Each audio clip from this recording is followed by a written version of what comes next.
പിതാവിനും പുത്രനും പരിശുദ്ധ റൂഹായിക്കും സ്തുതി, ആദ്യം മുതൽ എന്നേക്കും തന്നെ ആമേൻ. ഇന്ന് ഏപ്രിൽ 19 ഞായറാഴ്ച.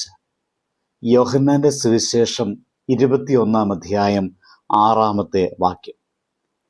പടകിൻ്റെ വലതുഭാഗത്ത് വല വീശുവിൻ, എന്നാൽ നിങ്ങൾക്ക് കിട്ടും എന്ന് അവൻ അവരോട് പറഞ്ഞു. അവർ വീശി, മീനിൻ്റെ പെരുപ്പം ഹേതുവായി അത് വലിപ്പാൻ കഴിഞ്ഞില്ല. ജീവിതത്തിൽ ചില രാത്രികൾ ഉണ്ടാകാറുണ്ട്. ശ്രമം നിറഞ്ഞ, ക്ഷീണം നിറഞ്ഞ, എന്നാൽ ഫലശൂന്യമായ രാത്രികൾ.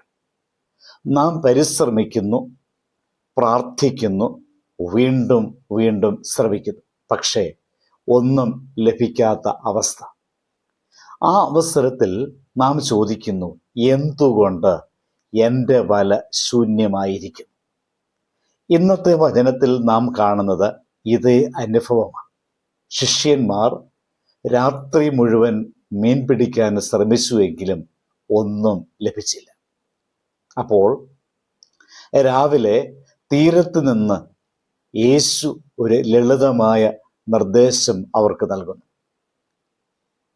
വല കപ്പലിൻ്റെ വലതുഭാഗത്തിടുക. അത്രമാത്രം. വലിയൊരു പ്രഭാഷണമല്ല, വലിയൊരു അത്ഭുതത്തിൻ്റെ പ്രഖ്യാപനമല്ല, ലളിതമായ വാക്ക്. എന്നാൽ ആ വാക്കിൽ അവർ അനുസരിച്ചു. അതിലൂടെ അവരുടെ ശൂന്യമായ വലകൾ നിറഞ്ഞു. അതാണ് നമ്മുടെ ഇന്നത്തെ സന്ദേശം. കർത്താവിൻ്റെ വാക്കനുസരിച്ചാൽ ശൂന്യമായ വലകൾ നിറയും. സഹോദരങ്ങളെ, ഇവിടെ ശ്രദ്ധിക്കേണ്ട ഒരു സത്യമാണ്, ശിഷ്യന്മാർ മീൻപിടുത്തത്തിൽ പരിചയസമ്പന്നരായിരുന്നു. അവർക്ക് അവരുടെ ജോലി അറിയാമായിരുന്നു. എന്നാൽ അവരുടെ പരിചയവും പരിശ്രമവും ഫലം നൽകാത്തപ്പോൾ യേശുവിൻ്റെ വാക്ക് എല്ലാം മാറ്റി.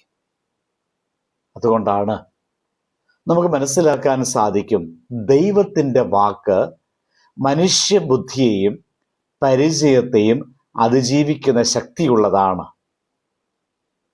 അനുസരണം ദൈവത്തിൻ്റെ അത്ഭുതങ്ങളുടെ വാതിൽ തുറക്കുന്നു. ദൈവത്തിൻ്റെ വാക്ക് ചെറുതാണെങ്കിലും അതിൻ്റെ ഫലം അളക്കാനാവാത്തതാണ്. ഒരിക്കൽ ഒരു കർഷകൻ വർഷങ്ങളോളം തൻ്റെ നിലത്തിൽ കൃഷി ചെയ്തു. മഴയില്ലാതെ അവൻ്റെ വിളകൾ ഉണങ്ങി. ഒരു വൃദ്ധൻ അവനോട് പറഞ്ഞു, നീ ഈ നിലത്തിൽ ഒരു കിണർ കുഴിക്കൂ. കർഷകൻ ആശ്ചര്യപ്പെട്ടു. ഇത്ര വർഷം ഞാൻ കൃഷി ചെയ്തെടുത്ത എന്തിന് കിണർ? എന്നാൽ അവൻ അനുസരിച്ചു. വെള്ളം ലഭിച്ചു.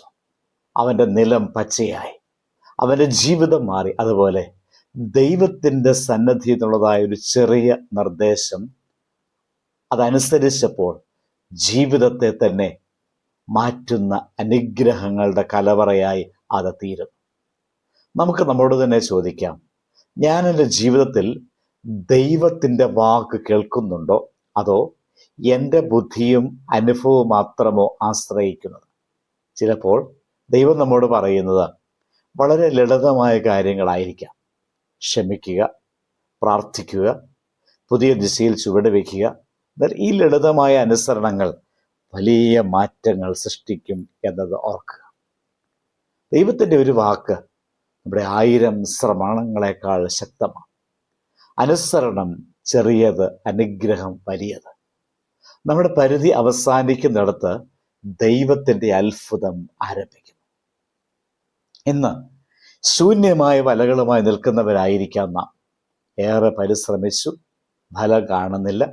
എന്നാൽ ഇന്നത്തെ വചനം നമ്മോട് പറയുന്നു, ഇനിയും ഒരിക്കൽ ദൈവത്തിൻ്റെ വാക്ക് അനുസരിച്ച് ശ്രമിക്കും. അത് നമ്മുടെ ജീവിതത്തെ തിരിക്കുന്ന നിമിഷമാകാം. നമുക്കൊരു തീരുമാനമെടുക്കാം. നമ്മുടെ ബുദ്ധിയിലും ശക്തിയിലും ആശ്രയിക്കാതെ ദൈവത്തിൻ്റെ വാക്ക് കേൾക്കുകയും അതിനനുസരിക്കുകയും നമുക്ക് ചെയ്യാം. അപ്പോൾ ശിഷ്യന്മാരെ പോലെ നമ്മുടെ ശൂന്യമായ വലകളും അനുഗ്രഹങ്ങളാൽ നിറയും.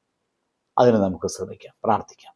കരുണാനിധിയായ ദൈവമേ, ഞങ്ങളുടെ പരിശ്രമങ്ങൾ പലപ്പോഴും ശൂന്യമായി പോകുമ്പോൾ നിൻ്റെ വാക്ക് കേൾക്കാനുള്ള കാതുകളും അനുസരിക്കാനുള്ള ഹൃദയവും ഞങ്ങൾക്ക് തരണമേ. ഞങ്ങളുടെ പരാജയങ്ങളെ അനുഗ്രഹങ്ങളാക്കി മാറ്റുന്ന നിൻ്റെ ശക്തി ഞങ്ങൾ അനുഭവിക്കട്ടെ. ഇന്നും എന്നും നിൻ്റെ വഴിയിൽ ഞങ്ങൾ നടക്കാൻ ഞങ്ങളെ നയിക്കണമേ. ആമേൻ. ദൈവം അനുഗ്രഹിക്കട്ടെ.